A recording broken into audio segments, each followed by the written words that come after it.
Assalamualaikum warahmatullahi wabarakatuh. Saya Justira dengan NPM 2341146. Di sini saya akan menjelaskan tentang materi critical review. Kita mulai dari definisinya. Critical review merupakan kreasi seperti buku, film, dan segala macam yang kita evaluasi kekuatan dan kelemahan ya dalam idea atau ide dan juga kontennya. Itu juga kita akan menampilkan deskripsi, analisis, dan interpretasi terhadap kepada pembaca atau siapapun yang apapun lah pokoknya mereka yang kita baca gitu.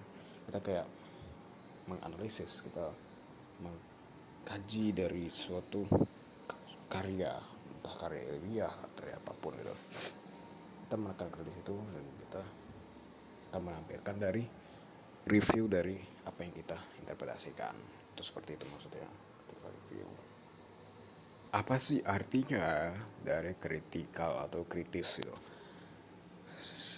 Kalau begitu, sebenarnya kita pahami dulu, menjadi kritis itu bukan artinya kamu mempertanyakan informasi dan opini di dalam teks, dan itu juga mengevaluasi bahwa itu apakah berharga, bernilai atau tidak.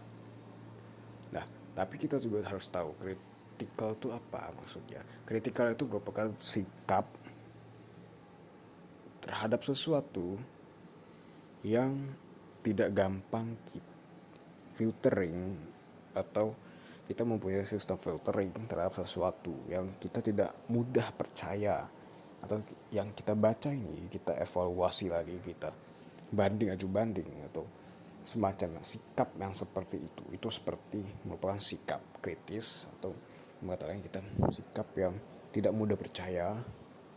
Tetapi kita untuk membuktikan bahwa kita tidak percaya itu, kita menggunakan akal dan pola akal dan pikiran kita supaya apa sih, apakah ini bernilai, apakah ini benar atau semacamnya gitu. Dan juga yang ini adalah evaluasi itu apa gitu. Evaluasi merupakan asesmen, untuk asesmen kayak pengujian dari kekuatan dan weakness dari teks, dan itu ya bakal relate atau berhubungan dengan spesifik kriteria dalam kasus ini research artikel, book, film, atau semacamnya, literatur lah bisa dibilang. Kamu pertama, hal yang paling penting untuk evaluasi adalah kita harus paham topiknya dan tujuan dari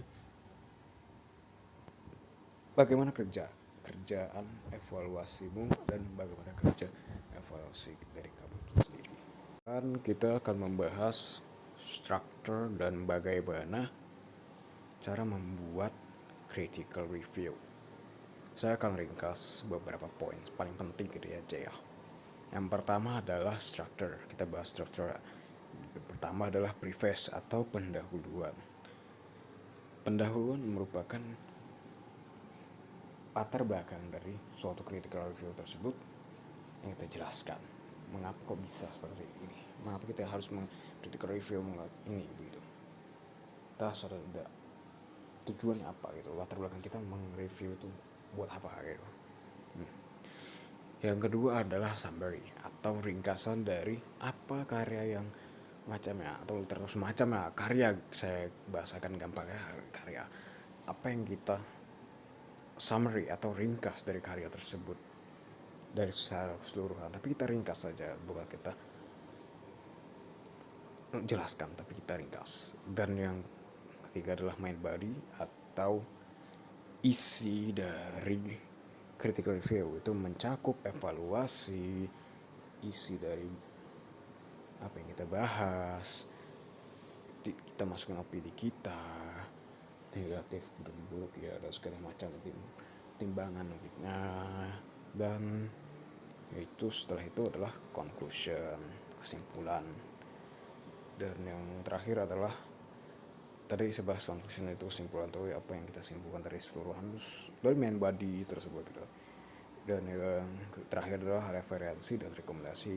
Referensi ini sebenarnya bisa opsional, tapi saya masukkan karena kita juga butuh referensi untuk mencari sumber lain apa yang kita review itu supaya lebih kuat review kita, lebih objektif gitu, sebagai komparasi perbandingan antara satu dengan lainnya gitu. Dan rekomendasi maksudnya kayak apakah ini buku ini layak, apakah buku ini tidak, atau semacamnya gitu. Untuk sebenarnya berhubungan dengan conclusion, tapi saya lebih spesifik lagi dari conclusion tersebut itu.